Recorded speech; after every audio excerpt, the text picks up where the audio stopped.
ഇടിവണ്ടി പോലീസും അന്നത്തെ പോലീസ് സംവിധാനങ്ങളും MSP ഒക്കെ മുസ്ലിം ലീഗിൽ ചേർന്നവരുടെ വീടിന് നേരെ ആ വാഹനങ്ങൾ ചെന്നു.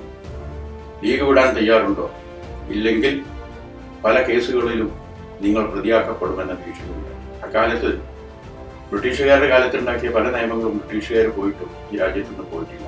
മഹാനായ പരമസാത്വികനായ പാണക്കാട് പൂക്കോയ തങ്ങളെ പോലും പോലീസ് വിളിച്ചുകൊണ്ടിരുന്നു.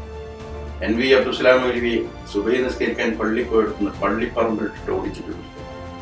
എത്രയോ മുസ്ലിം ലീഗിന്റെ നേതാക്കൾ കോഴിക്കോട് പുതിയറ ജയിലിൽ, വെല്ലൂർ ജയിലിൽ 48 മാർച്ച് മാസം 10 രൂപീകരിച്ച മുസ്ലിം ലീഗ് 1952 തെരഞ്ഞെടുപ്പിലേക്ക് വരുന്നത് വരെയുള്ള കാലഘട്ടം കിരാതമർദ്ദനങ്ങളുടെയും ഭീഷണികളുടെയും പ്രയാസപ്പെടുത്തലിന്റെയും അറസ്റ്റുകളുടെയും ജയിൽവാസത്തിന്റെയും ഒക്കെ ആ ഘട്ടം വന്നപ്പോൾ മുസ്ലിം ലീഗിനെ തള്ളിപ്പറഞ്ഞ, മുസ്ലിം ലീഗിന് പ്രസക്തിയില്ലെന്ന് പ്രസ്താവിച്ച, മുസ്ലിം ലീഗിനെ ഇന്ത്യൻ മണ്ണിൽ പ്രവർത്തിക്കാൻ അനുവദിക്കില്ലെന്ന് വെല്ലുവിളിച്ച രാഷ്ട്രീയ പാർട്ടികളൊക്കെ മുസ്ലിം ലീഗിനെ തേടി വരാൻ തുടങ്ങി.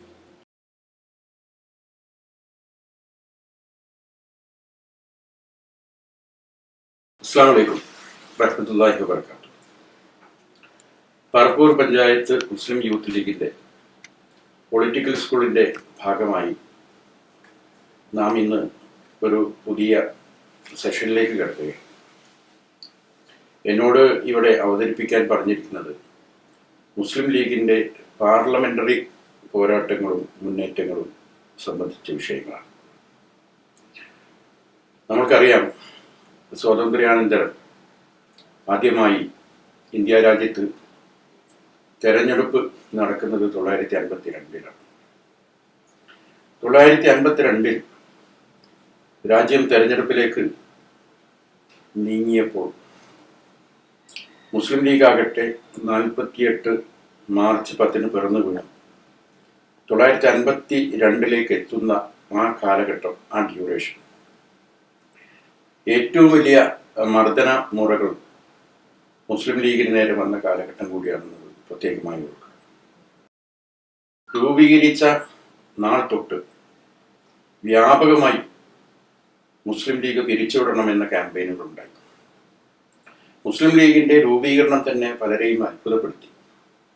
പലരെയും അത് പ്രകോപിതരാക്കി. എല്ലാ മേഖലയിൽ നിന്നും മുസ്ലിം ലീഗ് പിരിച്ചുവിടുക, സ്വതന്ത്ര ഇന്ത്യയിൽ ലീഗിന് യാതൊരുവിധ പ്രസക്തിയുമില്ല, ഈ ഹരിത പതാകയെ ഏന്തിക്കൊണ്ടുള്ള മുസ്ലിം ലീഗിന്റെ പ്രവർത്തനം സ്വതന്ത്ര ഇന്ത്യയിൽ അനുവദിക്കാനാവില്ല എന്ന രീതിയിൽ എല്ലാ രാഷ്ട്രീയ പാർട്ടികളുടെ കേന്ദ്രങ്ങളിൽ നിന്നും വിമർശനമുണ്ടായി. ഒരു വേള മദിരാശിയിലെ ആഭ്യന്തരമന്ത്രിയായിരുന്ന സുബ്ബരായൻ, അദ്ദേഹം മുസ്ലിം ലീഗിനെ പ്രവർത്തിക്കാൻ അനുവദിക്കണമോ വേണ്ടയോ എന്ന കാര്യം ചർച്ച ചെയ്യാനായി മാത്രം അദ്ദേഹം ഡൽഹിയിലേക്ക് പുറപ്പെട്ടു. കേന്ദ്ര പ്രതിരോധ മന്ത്രിയും ആഭ്യന്തരമന്ത്രിയുമായ ഉരുക്കു മനുഷ്യൻ സർദാർ വല്ലഭായ് പട്ടേലിനെ താൻ കാണുമെന്നും മുസ്ലിം ലീഗിനെ എങ്ങനെ കൈകാര്യം ചെയ്യണമെന്നതിനെക്കുറിച്ച് കൂട്ടായി ഞങ്ങൾ തീരുമാനമെടുക്കുമെന്ന് മദ്രാസിൽ വെച്ച് പ്രഖ്യാപിച്ചിട്ടാണ് സുബ്ബരായൻ ഡൽഹിയിലേക്ക് വന്നത്. അന്നത്തെ ദേശീയ മാധ്യമങ്ങൾ സുബ്ബരായന്റെ ഡൽഹി യാത്ര, ആ യാത്രയെ വലിയ പ്രാധാന്യത്തോടു കൂടി തന്നെ കൊടുക്കുകയുണ്ടായി. ആ യാത്ര സംബന്ധിച്ച് വ്യാപകമായ രീതിയിൽ മുസ്ലിം ലീഗിന്റെ ഭാവി എന്ത് എന്ന ചർച്ച, മുസ്ലിം ലീഗ് നിരോധിക്കപ്പെട്ടേക്കുമോ, മുസ്ലിം ലീഗ് പ്രവർത്തകർ അറസ്റ്റിന് വിധേയമാകുമോ, എന്തായിരിക്കും സംഭവിക്കുക എന്ന ആകുലതകളും വ്യാകുലതകളും ധാരാളമായി ആ കാലത്ത് മാധ്യമങ്ങളുടെ ചർച്ചയായി. മുസ്ലിം ലീഗിനെ ഭയപ്പെടുത്തി ഇല്ലാതാക്കാനുള്ള ശ്രമവും ഇതിനിടയിൽ നടത്തപ്പെട്ടു. ഡൽഹിയിൽ വെച്ച് സർദാർ വല്ലഭായ് പട്ടേലുമായുള്ള സുബ്ബരായന്റെ കൂടിക്കാഴ്ച, സംയുക്ത വാർത്താ സമ്മേളനം, അതിൽ മുസ്ലിം ലീഗിനെ നിരോധിച്ചിട്ടില്ലെങ്കിലും മുസ്ലിം ലീഗിനെ സ്വതന്ത്ര ഇന്ത്യയിൽ പ്രവർത്തിക്കാൻ അനുവദിക്കില്ലെന്ന വ്യംഗ്യമായ സൂചനയാണ് നൽകിയത്. തെറ്റിദ്ധരിക്കപ്പെട്ട് മുസ്ലിം ലീഗിൽ ചേർന്നവർക്ക് ആ പാർട്ടി വിടാൻ ഉള്ള ഒരു അവസരം അത് പ്രഖ്യാപിക്കുകയും മുസ്ലിം ലീഗിൽ അറിയാതെ ചേർന്നു പോയവരൊക്കെ എത്രയും പെട്ടെന്ന് തന്നെ മുസ്ലിം ലീഗിൽ നിന്ന് രാജിവെക്കേണ്ടതാണ്, അങ്ങനെ രാജിവെക്കുന്നവരോട് ദയാപരമായ സമീപനം സർക്കാർ സ്വീകരിക്കും, ഇതായിരുന്നു പ്രഖ്യാപനം. ഇത് സത്യത്തിലൊരു യുദ്ധപ്രഖ്യാപനമാണ്. അഥവാ മുസ്ലിം ലീഗ് വിട്ടിട്ടില്ലെങ്കിൽ അനുഭവിക്കേണ്ടി വരുമെന്നൊരു താക്കീതായിരുന്നു. ആ കാലഘട്ടം ഈ പ്രഖ്യാപനം വന്നതിന് ശേഷം വ്യാപകമായ രീതിയിൽ ഭയപ്പെട്ട് പലരും തന്നെ മുസ്ലിം ലീഗ് വിട്ടു. ധാരാളം MLA-മാർ വിട്ടുപോയി. സ്വതന്ത്ര ഇന്ത്യയിൽ മുസ്ലിം ലീഗ് വേണം എന്ന് പറഞ്ഞ് പ്രമേയം അവതരിപ്പിച്ച അവതാരകൻ പോലും ലീഗ് വിട്ടുപോയി. പല പ്രഗത്ഭമതികളും പോയി. 29ഓളം MLA-മാരുണ്ടായിരുന്നു പഴയ മദിരാശി അസംബ്ലിയിൽ. അതിൽ 18 പേരും പോയി. മാത്രമല്ല, ആ കാലത്ത് മുസ്ലിം ലീഗിൽ ചേർന്ന ആളുകളെ അതിൽ നിന്ന് പിന്തിരിപ്പിക്കാൻ പോലീസിന്റെ ഭാഗത്തു നിന്നും പല മേഖലയിൽ നിന്നും സമ്മർദ്ദമുണ്ടായി.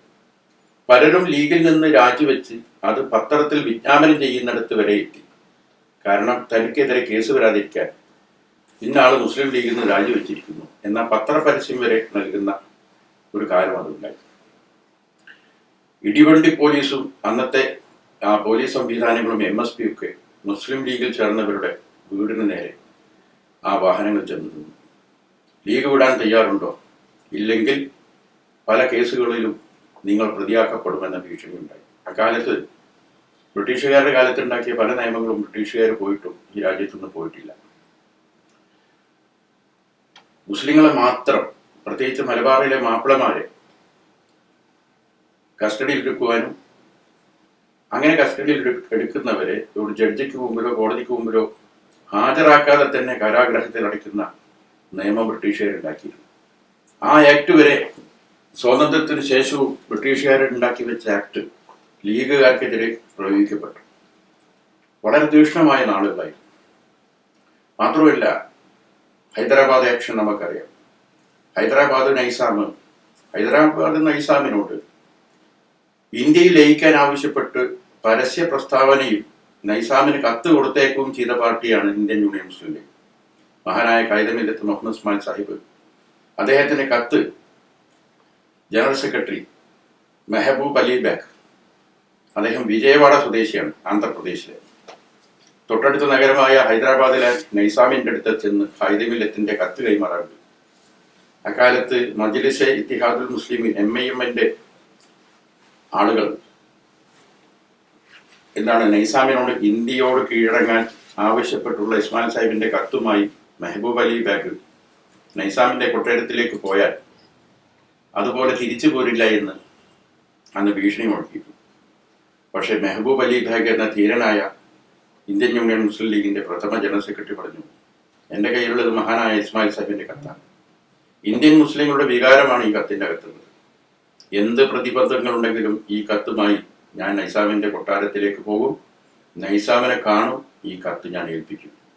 അതിനുശേഷം എന്നെ ആർക്കും എന്ത് ചെയ്യപ്പെട്ടാലും അത് അള്ളാഹു എനിക്ക് വിധിച്ച അലംഘനീയമായ വിധിയായി ഞാൻ കണക്കാക്കുമെന്ന് പറഞ്ഞ നിർഭയനായ നേതാവായിരുന്നു മെഹബൂബ് അലി ബേഗ് സാഹിബ്.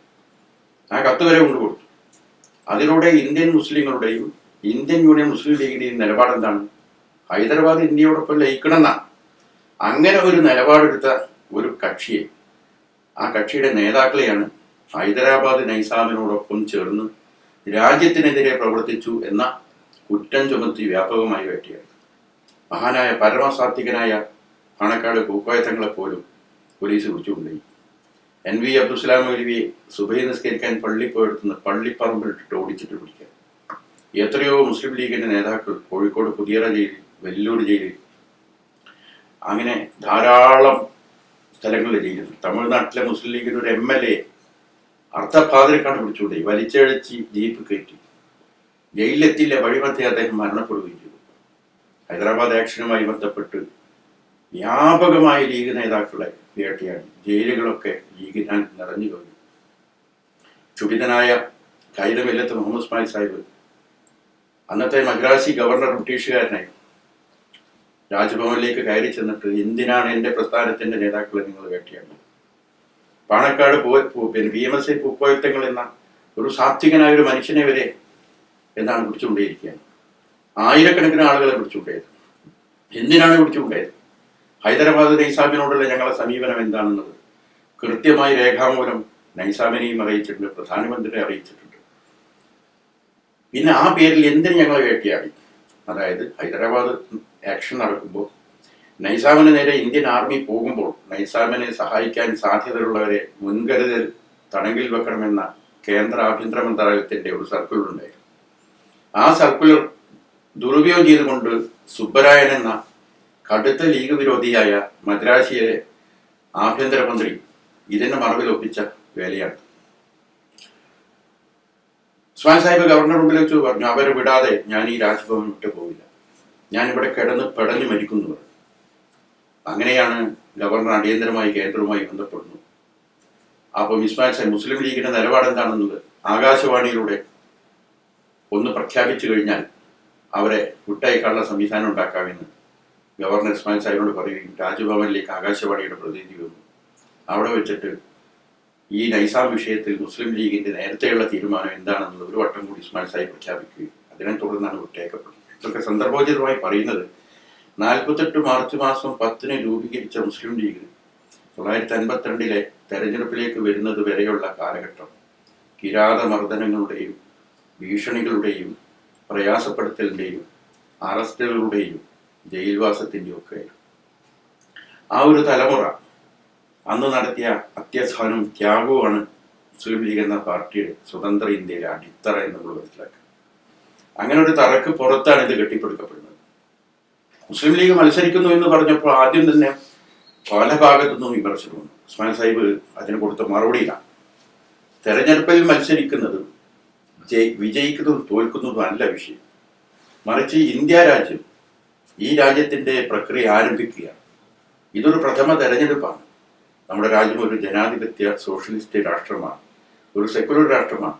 നമുക്കൊരു ഭരണഘടനയുണ്ട്, നാനാത്വത്തിൽ ഏകത്വം എന്ന ഒരു ആശയമുണ്ട്, വൈവിധ്യങ്ങളെ ഉൾക്കൊള്ളുന്ന ദേശീയത, ഇന്ത്യൻ ദേശീയത, ഇന്ത്യൻ വൈവിധ്യം, ഇതെല്ലാം ഇന്ത്യ രാജ്യത്തിലെ മുസ്ലിങ്ങൾ ഉൾക്കൊള്ളുന്നുണ്ട്, അംഗീകരിക്കുന്നുണ്ട് എന്ന് ലോകത്തെ അറിയിക്കാനാണ് ഈ പ്രക്രിയയിൽ ഞങ്ങൾ പങ്കാളികളാകുന്നത്. മുസ്ലിങ്ങൾക്ക് ജനാധിപത്യവും സോഷ്യലിസവും മതേതരത്വവും നിഷിദ്ധമാണെന്ന രീതിയിലുള്ള ജമാഅത്തെ ഇസ്ലാമിയുടെ അക്കാലത്തെ വികലമായ കാഴ്ചപ്പാടുകൾ ഇന്ത്യൻ മുസ്ലിങ്ങളുടെ കാഴ്ചപ്പാടുകളായിട്ട് പലരും കണ്ടുവരും. ഈ ഒരു പശ്ചാത്തലത്തിലാണ് ഇന്ത്യൻ മുസ്ലിങ്ങൾക്ക് ഇവിടുത്തെ ഭരണഘടന സ്വീകാര്യമാണ്, ഇവിടുത്തെ സോഷ്യലിസം, ഇവിടുത്തെ ജനാധിപത്യം, ഇവിടുത്തെ ഫെഡറലിസം, ഇതെല്ലാം ഇന്ത്യൻ മുസ്ലിങ്ങൾ അംഗീകരിക്കുന്നുണ്ട് എന്ന് ലോകത്തെ അറിയിക്കാൻ തന്നെയാണ് ആ ജനാധിപത്യ പ്രക്രിയയിൽ ഞങ്ങൾ പങ്കാളികളാകുന്നതോടുകൂടി ഇതൊക്കെ മുസ്ലിങ്ങൾക്ക് നിഷിദ്ധമല്ല, സ്വീകാര്യമാണ് എന്ന് ലോകത്തെ അറിയിക്കാനാണ് എന്ന് വളരെ കൃത്യമായി ഇസ്മായിൽ സാഹിബ് എന്ന് പ്രഖ്യാപിച്ചു. ആ പ്രഖ്യാപനം തന്നെയായിരുന്നു മുസ്ലിം ലീഗിന്റെ ഇന്ത്യയിലെ മുസ്ലിങ്ങൾ ഇന്ത്യ എല്ലാ നിലക്കും അംഗീകരിക്കുന്നു എന്നതിന്റെ പ്രഘോഷണമായി തീർന്നതെന്ന് പിന്നീട് ചരിത്രകാരന്മാർ പറയുന്നുണ്ട്. ആരും തന്നെ നമ്മളുമായി സഖ്യമുണ്ടാക്കിയില്ല. ഒരുപക്ഷെ നമുക്കെതിരെ എല്ലാവരും ഒരുമിച്ച് നിന്നു. തെരഞ്ഞെടുപ്പിന്റെ അവസാന നാളുകളിൽ മഹാനായ ഇസ്മായിൽ സാഹിബും KMCD സാഹിബും പൂക്കോയത്തങ്ങളും ഗാഫിത്തങ്ങളും ഒക്കെ സമുദായത്തോടെന്ന് പറഞ്ഞത് ചന്ദ്രയുടെ ഹെഡിങ് എന്നാണ് ഇന്ത്യൻ മുസ്ലിങ്ങളെ സംബന്ധിച്ചിടത്തോളം അവരുടെ ഏറ്റവും പ്രധാനപ്പെട്ട ഒരു പോരാട്ടമാണിത്. ഈ പോരാട്ടത്തിൽ ഈ കന്യാംഗത്തിലെങ്ങാനും പരാജയപ്പെട്ടാൽ പിന്നെ ഈ പ്രസ്ഥാനത്തിന് ഇനി ഒരു ഉയർത്തെഴുന്നേൽപ്പുണ്ടാകില്ല. 4 ഭാഗവും ശത്രുക്കളാൽ വളയപ്പെട്ടിരിക്കുകയാണ് നമ്മൾ. അതുകൊണ്ട് എല്ലാവരും പടച്ചവനോട് പ്രാർത്ഥിക്കണം. പ്രാർത്ഥനയാണ് നമ്മുടെ ശക്തി. പ്രത്യേകിച്ച് പ്രാർത്ഥന നടത്താനുള്ള മുസ്ലിം ലീഗ് നേതാക്കളുടെ ആഹ്വാനമായിട്ടായിരുന്നു ആ തെരഞ്ഞെടുപ്പ് നാളിലെ ചന്ദ്രിക പുറത്തിറങ്ങിയത്. സത്യത്തിൽ വോട്ട് ചെയ്യുക മാത്രമല്ല, ഒരു കൂട്ട പ്രാർത്ഥനയും കൂടിയായിരുന്നു അത്. ആ പ്രാർത്ഥന അള്ളാഹു കേട്ടു. 5 ഇടങ്ങളിൽ ഒറ്റക്ക് മത്സരിച്ച് നാം 5 സ്ഥലങ്ങളിൽ വിജയിച്ചു. പ്രഥമ ലോക്സഭയിലേക്ക് ഏകാംഗമായി പോക്കർ സാഹിബും തിരഞ്ഞെടുക്കപ്പെട്ടു. ഈ 5 പേര് തിരഞ്ഞെടുക്കപ്പെട്ടു എന്ന് മാത്രമല്ല, ഈ 5 പേർ മദിരാശി അസംബ്ലിയിൽ നിർണായക ശക്തിയായി മാറ്റി അള്ളാഹു. അതാണ് അതോടുകൂടി അന്ന് മദ്രാസിൽ നിലവിൽ വന്ന ഹംഗ് അസംബ്ലി, ആർക്കും ഭൂരിപക്ഷമില്ലാത്തൊരു അസംബ്ലി, മുസ്ലിം ലീഗിന്റെ ഈ 5 MLA എവിടെ നിൽക്കുന്നു, അവർക്ക് ഗവൺമെന്റ് ഉണ്ടാക്കാം. ആ ഘട്ടം വന്നപ്പോൾ മുസ്ലിം ലീഗിനെ തള്ളിപ്പറഞ്ഞ, മുസ്ലിം ലീഗിന് പ്രസക്തിയില്ലെന്ന് പ്രസ്താവിച്ച, മുസ്ലിം ലീഗിനെ ഇന്ത്യൻ മണ്ണിൽ പ്രവർത്തിക്കാൻ അനുവദിക്കില്ലെന്ന് വെല്ലുവിളിച്ച രാഷ്ട്രീയ പാർട്ടികളൊക്കെ മുസ്ലിം ലീഗിനെ തേടി വരാൻ തുടങ്ങി. എല്ലാവരും വന്ന് നിങ്ങൾ ഞങ്ങളെ പിന്തുണക്കണം, കാരണം ലീഗ് ആരെ പിന്തുണക്കുന്നു അവർക്ക് ഗവൺമെന്റ് ഉണ്ടാക്കണം. ആ കാലഘട്ടത്തിന്റെ ഒരു പ്രാധാന്യം നോക്കണം. അതോടുകൂടി തന്നെ മുസ്ലിം ലീഗിന്റെ തീരുമാനങ്ങളെ രാജ്യം ഉറ്റുനോക്കുകയാണ്. മദിരാശിയിൽ ആർക്ക് പിന്തുണ ലീഗ് കൊടുക്കും? സ്വാഭാവികമായിട്ട് എല്ലാവരും ലീഗ് പിന്തുണ ആഗ്രഹിച്ചു, ലീഗിനോട് പിന്തുണ ചോദിച്ചു. പക്ഷേ മുസ്ലിം ലീഗിന്റെ മുമ്പിൽ വാഗ്ദാനങ്ങളുടെ ഒരു പെരുമഴക്കാലം തന്നെ ഉണ്ടായി. ലീഗ് എങ്ങാനും പിന്തുണച്ചാൽ 5 MLA-മാരെയും മന്ത്രിയാക്കി തരാം, ലീഗ് ആവശ്യപ്പെടുന്നവരെ രാജ്യസഭയിലേക്ക് പരിഗണിക്കപ്പെടാം, ലീഗ് ആവശ്യപ്പെടുന്നവരെ അംബാസഡർമാരാക്കാം, ലീഗ് ആവശ്യപ്പെടുന്നവരെ വൈസ് ചാൻസലർമാരാക്കാം. അങ്ങനെ കുഞ്ചിത സ്ഥാനങ്ങളുടെ ഓഫറുകൾ വരെ ഉണ്ടായി. പക്ഷെ മുസ്ലിം ലീഗ് നേതൃത്വം ആലോചിച്ച് ഇത്തരം വാഗ്ദാനങ്ങളിലൊന്നും അഭിരമിക്കാതെ അന്നത്തെ മദ്രാസി സ്റ്റേറ്റ് അനുഭവിക്കുന്ന വറുതിയും പ്രയാസങ്ങളും മാത്രം ലക്ഷ്യമിട്ടുകൊണ്ട് നാടിന്റെ വരുതി പരിഹരിക്കാൻ പറ്റുന്ന ഒരു സർക്കാരാണ് അവിടെ വേണ്ടത്. അത്തരമൊരു സർക്കാർ, കേന്ദ്ര സർക്കാരിന്റെ പിന്തുണയുള്ള ഒരു സർക്കാരാണ് ഈ മദ്രാസ് ഗവൺമെന്റ് വരേണ്ടത്. ആ നിലക്ക് രാജഗോപാലാചാര്യക്ക് അൺകണ്ടീഷനായിട്ട് ഉപാധിയില്ലാതെ ലീഗ് പിന്തുണയ്ക്കുക. ലീഗിന്റെ പിന്തുണയിലാണ് രാജാജി പ്രധാനമന്ത്രിയായി മദ്രാസി സംസ്ഥാനത്ത് വരുന്നത്. ഇതിന്റെ വിഷയം അതല്ല. അവിടെ തൊട്ട് ലീഗ് ശ്രദ്ധിക്കപ്പെടാൻ തുടങ്ങി. ഇതെന്തൊരു പാർട്ടിയാണ്, ഇതിന് മന്ത്രിസ്ഥാനം മറ്റു പദവികളൊന്നും താല്പര്യമില്ല. നാടിന്റെ മൂല്യത്തോടൊപ്പം നാടിന്റെ കെടുതികൾ പരിഹരിക്കാൻ തയ്യാറുള്ളവർക്ക് പിന്തുണ. മുസ്ലിം ലീഗ് ശ്രദ്ധിക്കപ്പെട്ടു. ഇതൊരു സാധാരണ പാർട്ടിയില്ല. ഇതിനെ നയിക്കുന്ന നേതാക്കൾ മറ്റു രാഷ്ട്രീയ പാർട്ടികളെ പോലെയല്ല, വളരെ വാല്യൂസ് ഉള്ള നേതാക്കളാണ്. ലീഗിന്റെ ഈ നയം തന്നെ ലീഗിനെ ഒരു വിശുദ്ധ രാഷ്ട്രീയ പാർട്ടിയാക്കി ഇന്ത്യയിൽ മാറ്റി. ലീഗിന്റെ തോളിൽ കൈയിടാൻ ആർക്കും മടിയില്ലാത്ത അവസ്ഥ വന്നു. നേരത്തെ മുസ്ലിം സംവരണ മണ്ഡലങ്ങളായിരുന്നുവെങ്കിൽ സ്വതന്ത്ര ഇന്ത്യയിൽ പൊതുമണ്ഡലങ്ങളിലാണ് ലീഗ് ജയിക്കുന്നത്. അതോടുകൂടി ഇതര മതസ്ഥർ പോലും വോട്ട് ചെയ്യുന്ന പാർട്ടിയായി ഇന്ത്യൻ യൂണിയൻ മുസ്ലിം ലീഗ് എന്ന ഈ സാമുദായിക രാഷ്ട്രീയ പാർട്ടി മാറി. മഹാനായ ബോക്കർ സാഹിബിലൂടെയാണ് ലോക്സഭയിൽ നമ്മുടെ അക്കൗണ്ട് തുടങ്ങുന്നത്. പ്രഥമ ലോക്സഭയിൽ മുസ്ലിം ലീഗ് ഇല്ലാത്തൊരു ലോക്സഭ ഇന്ത്യയിൽ ഇതുവരെ ഉണ്ടായിട്ടില്ല. ഒരു വ്യക്തിയാണെങ്കിൽ പോലും നിർണായകമായ മുസ്ലിം സമുദായത്തെ ബാധിക്കുന്ന വിഷയങ്ങളിൽ മുസ്ലിം ലീഗിന്റെ പാർലമെന്റ് അംഗങ്ങളുടെ ശബ്ദങ്ങൾ വേറിട്ടതാണ്. വിവാഹ പ്രായപരിധി അന്യായമായി ഉയർത്തിയ സംഭവം എന്ന സമയത്ത് മഹാനായ ബോക്കർ സാഹിബിന്റെ ശബ്ദമാണ് ലോക്സഭയിൽ ഉയർന്നത്. ഇന്ത്യ രാജ്യത്ത് ഒരു ഭരണഘടനയുണ്ട്. ഈ ലോക്സഭക്ക് എന്ത് നിയമവും ഉണ്ടാക്കാം. പക്ഷേ അത് ഭരണഘടനയെ ലംഘിച്ചുകൊണ്ടുള്ളതാണെങ്കിൽ അതിന് പ്രസക്തിയില്ല. നിങ്ങളോട് ഉണ്ടാക്കാൻ പോകുന്ന നിയമം അത് ഞങ്ങൾക്കെതിരാണെന്നല്ല പറഞ്ഞത്, ഭരണഘടന തന്ന മതസ്വാതന്ത്ര്യത്തിന് നിരക്കാത്തത്. അതുകൊണ്ട് ഞങ്ങൾ അതിൽ നിന്നാണ് ഒഴിവാക്കിയേക്ക് എന്ന് പോക്കർ സാഹിബ് പറഞ്ഞപ്പോൾ മഹാനായ നെഹ്റുവിന് ആ പോക്കർ സാഹിബിന്റെ ശബ്ദത്തെ ഉൾക്കൊള്ളേണ്ടി വന്നു, അംഗീകരിക്കേണ്ടി വന്നു. അതാണ് ചരിത്രം. അവിടുന്ന് അങ്ങോട്ട് ലോക്സഭയിലെ പ്രാതിനിധ്യം മഹാനായ ബി പോക്കർ സാഹിബിലൂടെയാണെങ്കിൽ രാജ്യസഭയിലൂടെ നമ്മുടെ അരങ്ങേറ്റം 1960-കളിൽ മഹാനായ ഇബ്രാഹിം സുലൈമാൻ സേട്ട് സാഹിബിലൂടെയാണ്. പിന്നീട് ലോക്സഭയിൽ നമ്മളെ സംബന്ധിച്ചിടത്തോളം ധാരാളം പ്രാതിനിധ്യം മഹാനായ ഇസ്മായിൽ സാഹിബ് മഞ്ചേരി മണ്ഡലത്തിൽ നിന്നും ലോക്സഭയിലേക്ക് തിരഞ്ഞെടുക്കപ്പെട്ടു. അതുപോലെ തന്നെ ബനാത്വാല സാഹിബ് വന്നു, അഹമ്മദ് സാഹിബ് വന്നു. അങ്ങനെ കേരളത്തിൽ നിന്നും ലോക്സഭയിലേക്ക് തിരഞ്ഞെടുക്കപ്പെട്ട ആളുകളുടെ കാര്യം പിന്നീട് കുഞ്ഞാൻ സാഹിബ് വന്നു. തമിഴ്നാട്ടിൽ നിന്ന് സമദ് സാഹിബ് വന്നു, അബ്ദുറഹ്മാൻ സാഹിബ് വന്നു. അങ്ങനെ ഒത്തിരി ആളുകൾ ലോക്സഭയിലേക്ക് തിരഞ്ഞെടുക്കപ്പെട്ടു. ഒരു ഘട്ടത്തിൽ ബംഗാളിൽ നിന്നും ഒരു MP ഉണ്ടായിരുന്നു നമുക്ക്.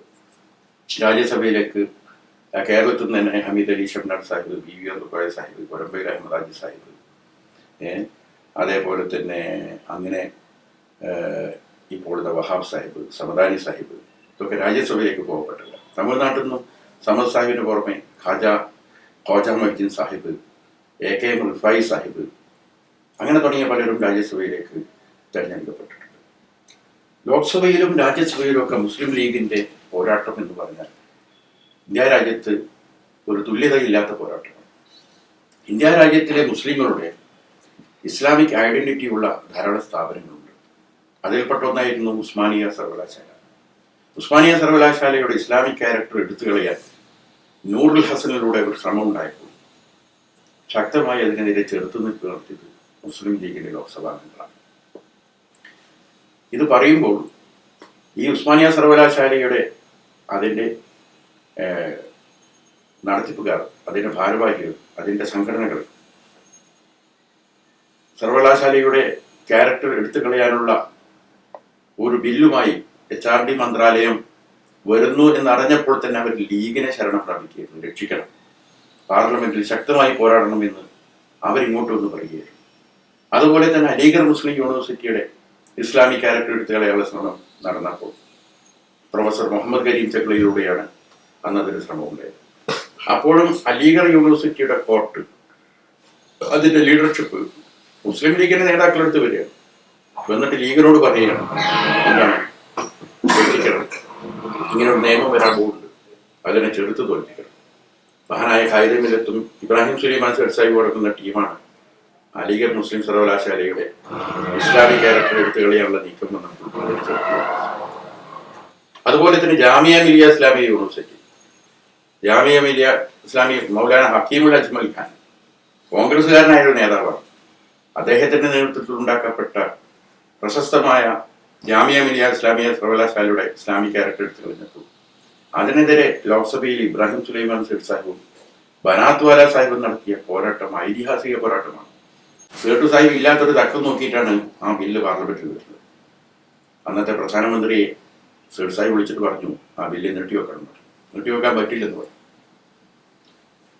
ഷുബൈറായി കൂടി സേട്ടു സാഹിബ് പറഞ്ഞു, ഞാൻ എൻ്റെ യാത്ര അവസാനിപ്പിക്കുകയാണ്, ഞാൻ എത്തും, ഈ ബില്ലുമായി മുന്നോട്ട് പോകണമെങ്കിൽ സഭ നടത്താൻ ഞങ്ങൾ സമ്മതിക്കില്ലെന്ന് പറഞ്ഞു.